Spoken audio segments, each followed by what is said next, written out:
And it says though in between, وَإِن تَسْتَغْفِرُوهُ, and if you were to ask forgiveness of Him, then these things will happen. What things will happen? The sky will rain water, abundant water. You will have more in money, and you will have more in children. And He will install gardens for you, and He will put together rivers for you. He'll install rivers for you. Life on this earth will become beautiful for you if, what?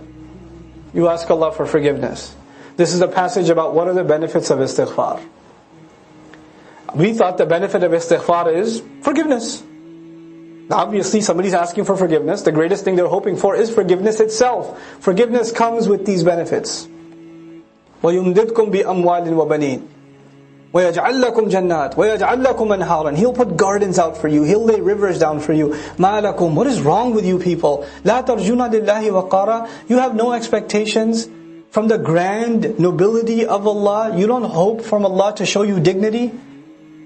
وَقَدْ خَلَقَكُمْ أَطْوَارًا. And He's the one that already created you in stage after stage. Tawr means stage. Atwar means you were babies, then you were adults, and you've matured so much. He's the one that did that for you. أَلَمْ تَرَوْا كَيْفَ خَلَقَ اللَّهُ سَبْعَ سَمَاوَاتٍ طِبَاقًا. Haven't you taken a look and reflected how Allah created 7 skies, one on top of the other in layers? وَجَعَلَ الْقَمَرَ فِيهِنَّ نُورًا. And in those skies Allah placed, within them He placed a light. وَجَعَلَ الشَّمْسَ سِرَاجًا, meaning the moon first, and then He placed the sun as a lamp. وَاللَّهُ أَنْبَتَكُم مِّنَ الْأَرْضِ نَبَاتًا. And Allah is the one who caused from the earth all kinds of things to sprout for you. أَنْبَتَكُم نَبَاتًا. All kinds of things to sprout for you. ثُمَّ يُعِيدُكُمْ فِيهَا. Then He's the one who brings it out, He returns it back to you from within it. Meaning the plants sprout and they give seeds, and you put the seed back in and it brings it back to more produce. He keeps giving you more and more out of the same food. وَيُخْرِجُكُمْ إِخْرَاجًا. And He continuously brings things out for you. وَاللَّهُ جَعَلَ لَكُمُ الْأَرْضَ بِسَاطًا. And He leveled the earth down for you and made it easy for you to walk on. لِتَسْلُكُوا مِنْهَا سُبُلًا فِجَاجًا. So that you can pursue from it all kinds of paths and go through all kinds of valleys. Fijaj means, open space between two mountains. Otherwise it's hard to tread to tread that path. And He opened those roadways for you. قَالَ نُوحُ الرَّبِّ إِنَّهُمْ عَصَوْنِي. Nuh alayhi salam's monologue continues.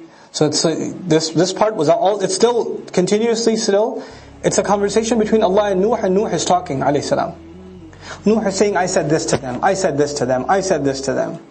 All the things you taught me to tell them, I told them. I tried to remind them publicly, privately, in council settings, in family settings. All these settings I exhausted. And then Allah says, go back and says, and then finally Nuh said, Rabb, my master, innahum asawni, they have disobeyed me. Now the past tense is yud'asawni, they've disobeyed me. Not ya'sunani, they disobey me. Which means He's done with them. It's done, Ya Rabb.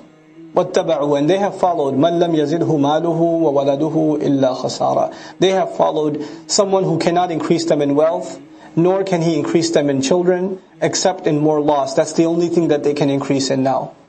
وَمَكَرُوا مَكْرًا كُبَّارًا. And they made a huge plot against him. They made a huge plot against, undermining his efforts. And it seems the closer he got to building the ark, the more intense his da'wah became.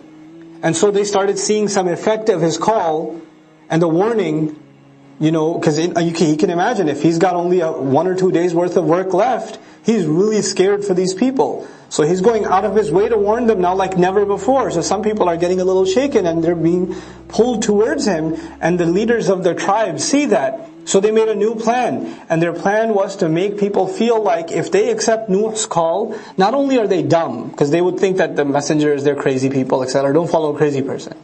But actually they will make people feel like they're traitors. That they're abandoning the expectations of their elders. That they're an embarrassment to their family legacy. That sort of line of reasoning. So they said, وَقَالُوا لَا تَذَرُنَّ آلِهَتَكُمْ. Don't you dare leave your gods, they said. They went around making a counter da'wah. وَلَا تَذَرُنَّ وَدًّا. Don't you dare abandon Wadd, one of the names of their false gods. وَلَا سُوَاعًا. And don't leave Suwa'an. وَلَا يَغُوث. Don't leave Yaghuth and Ya'uq وَنَصr. These are names of their gods. They called them by name so they could scare people and say, you're going to leave Yaghuth?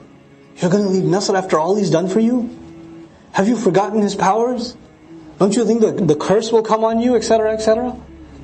So they went on this, this huge campaign to undermine the call of Nuh alayhi salam, and it worked. وَقَدْ أَضَلُّوا كَثِيرًا, and they misguided a lot of people. They were able to get a lot of people to stay. وَلَا تَزِدِ الظَّالِمِينَ إِلَّا ضَلَالًا. And these guides, these misguides, these idols were not able to increase wrongdoers in anything except even more misguidance. مِمَّا خَطِئَاتِهِمْ, because of the kinds of mistakes they made, أُغْرِقُوا, they were drowned. فَأُدْخِلُوا نَارًا, then they were thrown into the fire. Then they were entered into fire. Allah tortured this nation with water and then with fire. The horrors of water and then the horrors of fire. فَلَمْ يَجِدُوا لَهُمْ, then they didn't find anybody for themselves, مِن دُونِ اللَّهِ, against Allah, anybody other than Allah, أَنصَارًا, any sort of helpers. وَقَالَ نُوحٌ, and Nuh alayhi salam said, رَبِّ لَا تَذَرْ, Master, don't leave behind. لَا تَذَرْ عَلَى الْأَرْضِ, don't leave anyone on the earth. On the planet earth.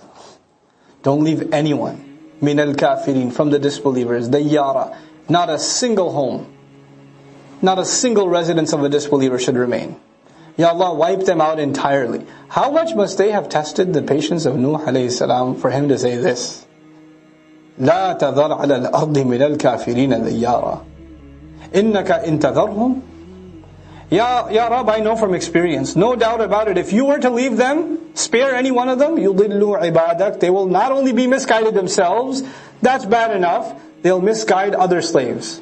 You know where his anger is coming from? They'll misguide other slaves. He's at the very end of his career. He's trying to save people, and they go on a misguiding Allah's slaves campaign. Allah says, Nuh says, these are the worst of the worst. Don't leave any of them. They are a source of trouble.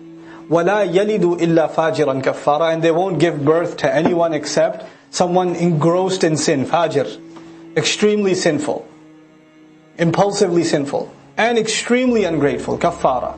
رَبِّ اغْفِرْ لِي, Master, forgive me. So Allah doesn't even mention the punishment here because Rasulullah knows the punishment. But this is the dua Nuh alayhi salam made. And this is the dua Rasulullah is reciting in salat.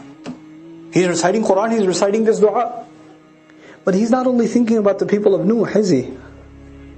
When he's reciting this dua, who's he thinking about? Quraysh. If he makes a dua somewhere in this neighborhood, something like this, what happens next?